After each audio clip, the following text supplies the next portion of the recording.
బాగా సెటిల్ అయ్యి అమ్మా నాన్నని సిటీ తీసుకెళ్లి చూసుకుందాం అనుకుంటున్నాం. It's really nice. కానీ వాళ్ళకి అమ్మా నాన్నలతో సమానమైన అన్న వదుల దగ్గర నుంచి విడతీస్తున్నాం.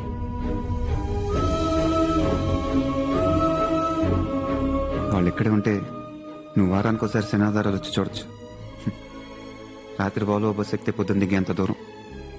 కానీ వాళ్ళు నీతో పాటు వచ్చేస్తే సంవత్సరానికి ఒకసారి వచ్చే సంక్రాంతికి కూడా రాలేనంత దూరం పెరుగుతుంది. అన్నదమ్ములు ఇద్దరు 40 ఏళ్ళగా కలిసి ఉన్నారు. 40 years ఈజ్ రియలీ సంథింగ్. మనం చూస్తూనే ఉండాలి కానీ ఇంకా 40 ఏళ్ళు కలిసి ఉంటారు.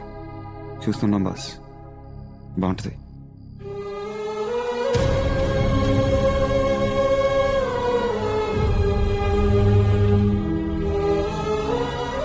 మీ ఫ్యామిలీ విషయంలో జోక్యం చేసుకున్నాను ఏమనుకోపాకండి సార్. మొన్న 4 రోజులు ఇక్కడే భోంచేశాను.